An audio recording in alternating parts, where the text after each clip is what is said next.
And welcome to today's episode. This is the Capitalized Life and Retirement Show. I'm your host, Matthew Johnson, and today we're going to be discussing why the rich actually invest for income. Now, if that idea kind of sounds maybe a little bit odd to you, let me ask you a question. When you hear about people investing for income, is that something that you look at as maybe being a little bit old-fashioned? Is that something that in your mind you're like, I really don't need that income? That's something that Joe Sixpack needs because after all, I've saved $2.5 million in my portfolio. Maybe I've got $5 million. I'm not too worried about income. Maybe I've got my Social Security, got a pension, maybe I got some rental income coming in. I really don't need to be investing for income. Is that how you perceive it? Well, if you do, I'm not going to hold that against you. Many people in America, many investors, many retirees have that same concept about investing for income. But what I do want to do is I want to challenge that line of thinking by sharing with you some ideas from Mr. Wonderful. Now, if you're not familiar with Mr. Wonderful, you know that he's one of the hosts on the Shark Tank and has had a very successful investing career. This is a gentleman who recently had an article that was published about him that today I'm going to be sharing this with you because I think that there's so many interesting and viable principles that he shares with you and I about part of his success and why he has been so successful, and kind of giving you a little bit of an insight into how he thinks about money and how he perceives income and investing for income.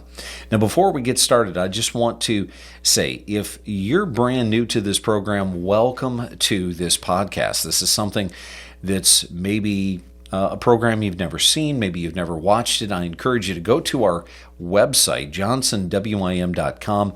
It has archived all of the radio shows as well as the various different YouTube videos that I have been producing and putting out on to the internet. If this is something that intrigues you, you're maybe getting a little bit closer to retirement and you're looking for maybe a way to reduce that risk and increase that output of income so that you can have more income in retirement, well, let me tell you that this is your show. As a fiduciary, I've spent the last 2.5 decades of my life working with people to help them do those exact two things you just mentioned, reducing risk and increasing the output of income. Because after all, let's face it, the whole reason that we've worked so hard to save money in a 401k, a 403b, 457 plan, whatever it is we worked hard to save that money so that we could supplement our retirement and have income. We could do all the things that we wanted to do, take the trips that we want to do, and be able to just live the lifestyle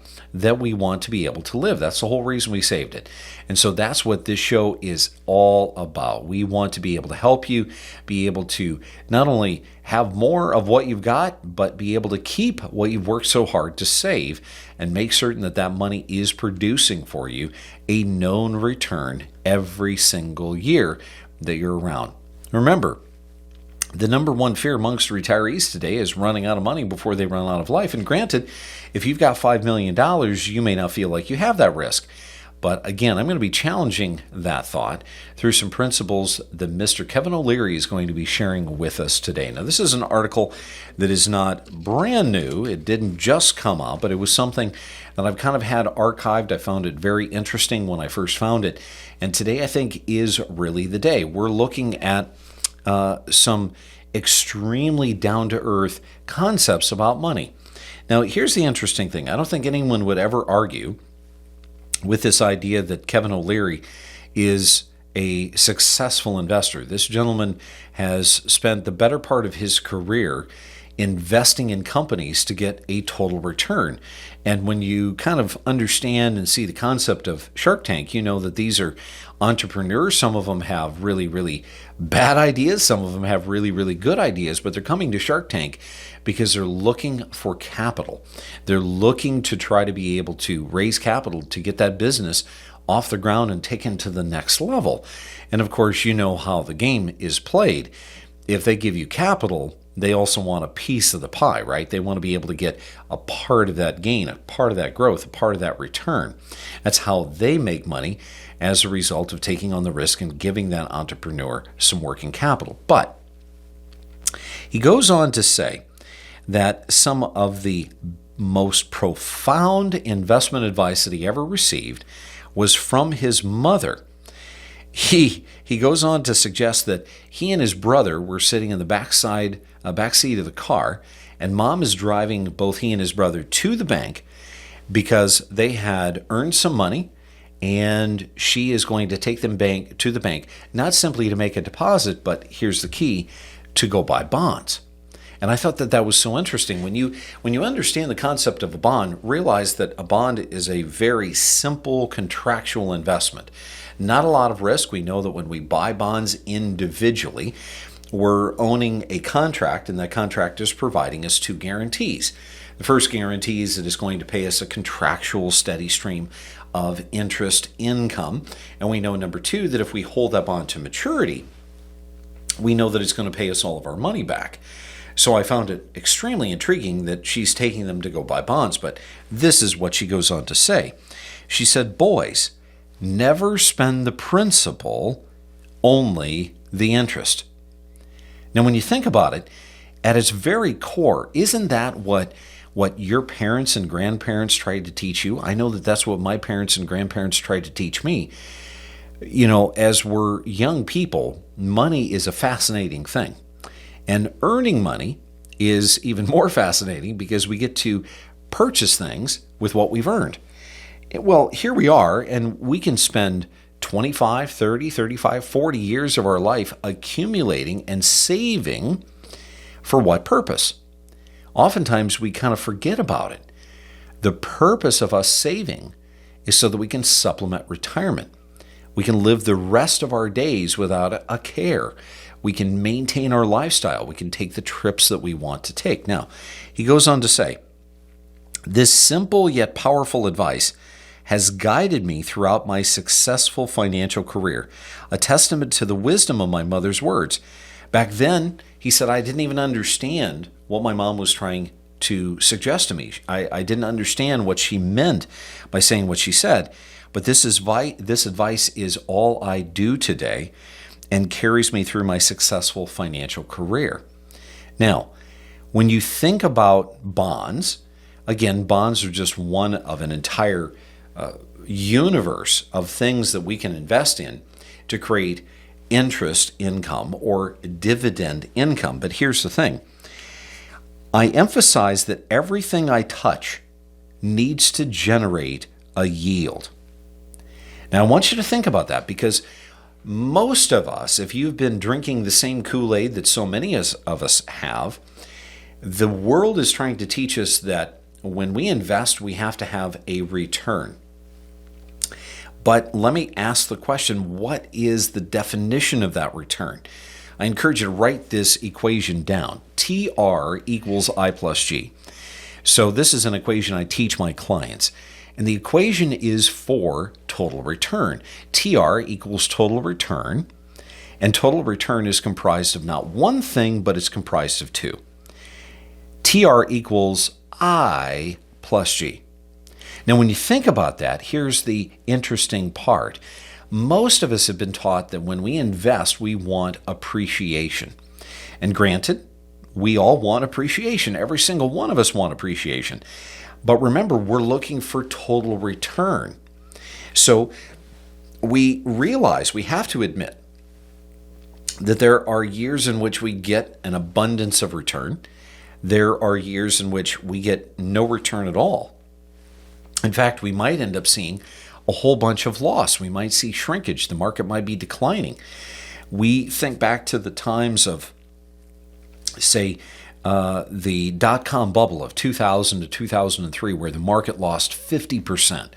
We think about the Great Recession, 2007, 8, and 9, where the market declined 63%. We think about, even in our most recent days, the pandemic, where we saw 37% of the market disappear within 6 weeks.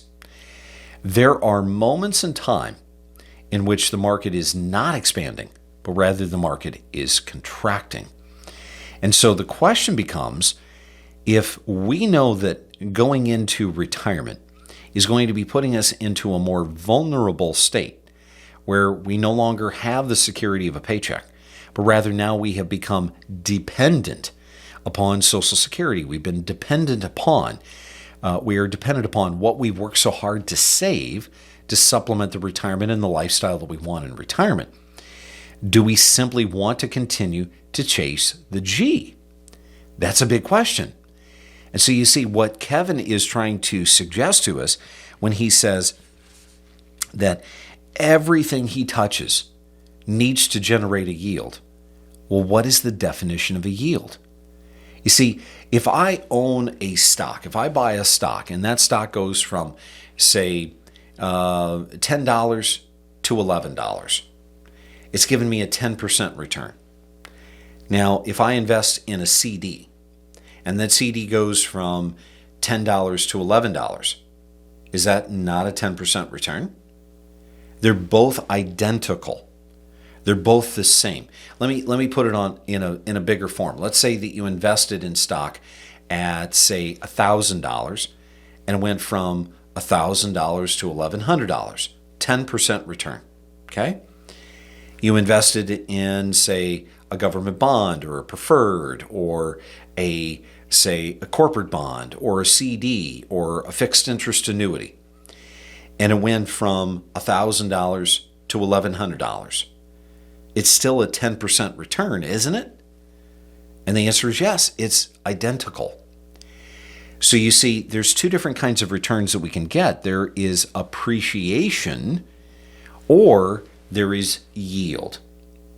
Now, here's the trick question that I'm going to ask you.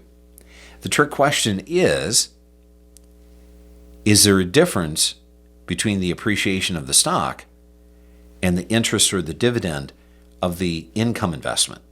Is there a difference? Hopefully, you're shaking your head, yes, there is. Because see, here's the thing. Can you spend interest? And the answer is yes. Can you spend a dividend? Yes, again. Can you spend the 10% or the $100 that you got from the stock? And the answer is no, you can't. The only way that you will be able to spend the $100 of appreciation is if you do what? If you looked at the camera, or rather the screen, and you said, I have to sell the stock, you're absolutely correct. You have to sell the stock in order to be able to then utilize, to be able to physically spend the $100 of appreciation that you got.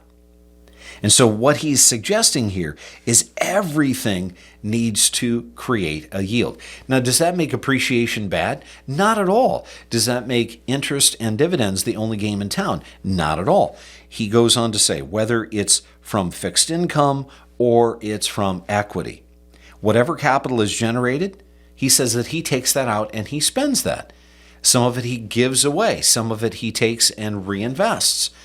But everything that he's investing in has to be generating a return. Now, my question to you is everything that you're touching, everything that you're investing in, is it giving you a return? And not a return every once in a while, but is it giving you a return consistently? Is it giving you a return on a routine basis? Is it giving you a return that you can spend readily? Or is it something where you have to spend the asset, or rather liquidate and sell the asset in order to spend the appreciation? Now, here's something that I thought was really interesting. And it's a little bit uncouth, okay, but I want you to just think about it.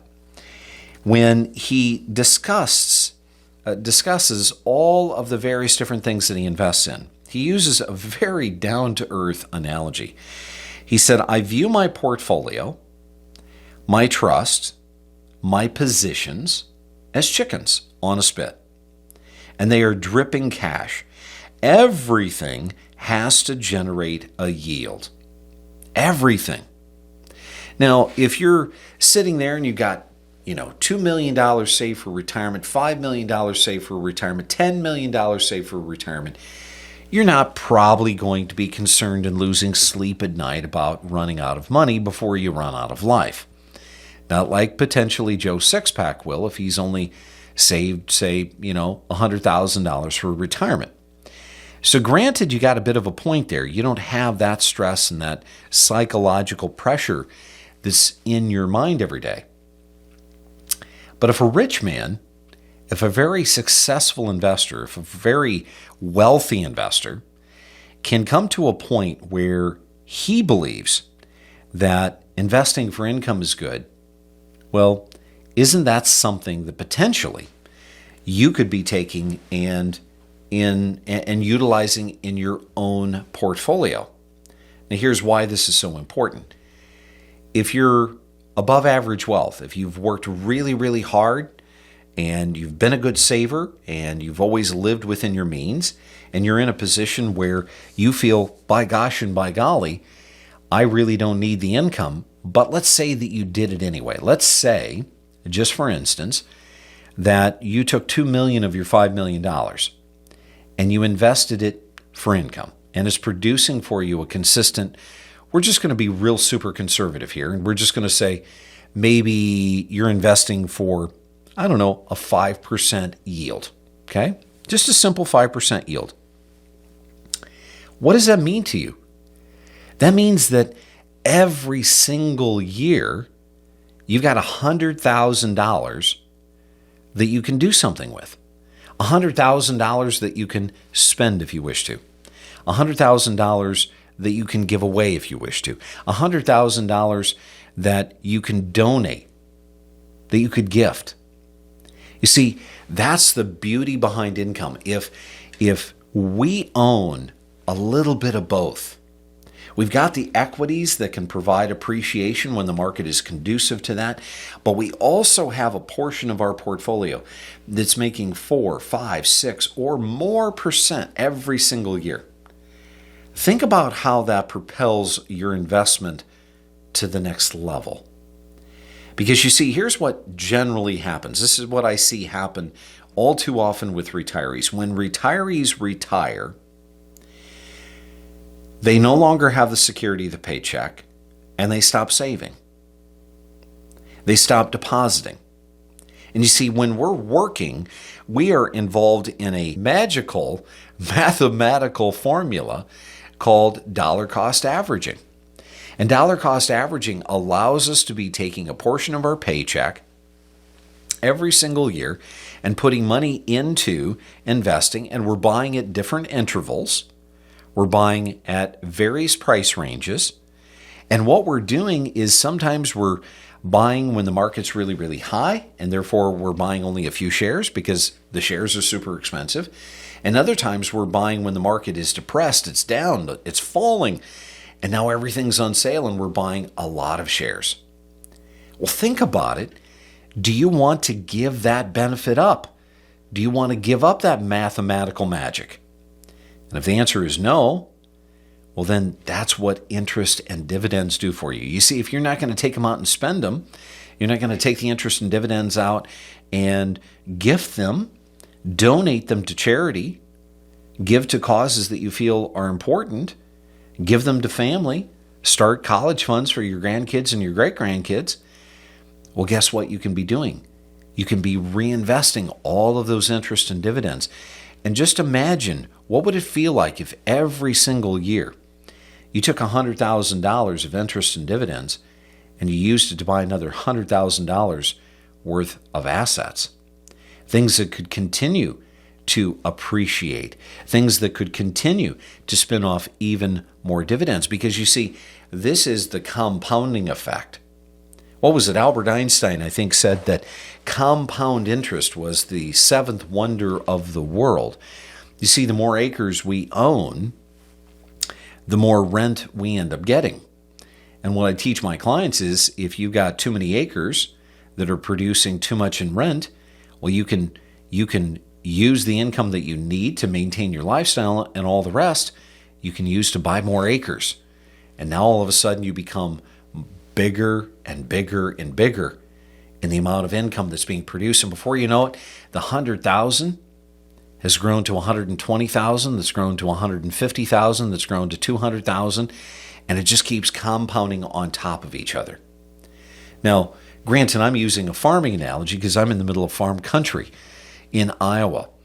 But think about Kevin O'Leary. He's even simpler. He says, my investments are chickens on a spit, and they're dripping that wonderful juice off. And that juice is the interest. It's the dividends. It's the things that I can spend. I can enjoy the juices of what I'm investing in. So I want to challenge your thinking today. Is investing for income, is that something that just old people do? Is that something that, just people that haven't saved enough, is that what they need to do? And because, you've got such a wonderful, bountiful portfolio that income has no place in your portfolio, I would challenge that thinking. And it sounds as though Kevin O'Leary, Mr. Wonderful, would challenge that same thinking too. So, if you've enjoyed this video, I encourage you, give us a thumbs up. If you like our little videos and you want to see more of them, I encourage you, go to our website, johnsonwim.com. You can always go back and listen to the previous radio shows. You can watch the YouTube videos that I've done. You can even pick up a copy of my book, The Capitalized Retirement and Life, kind of a play on this show's title. But also, click that subscribe button and we'll notify you each and every time we have a video. Until next time, I'm Matthew Johnson, and remember, it's up to you to make today a great day. Thanks so much for watching.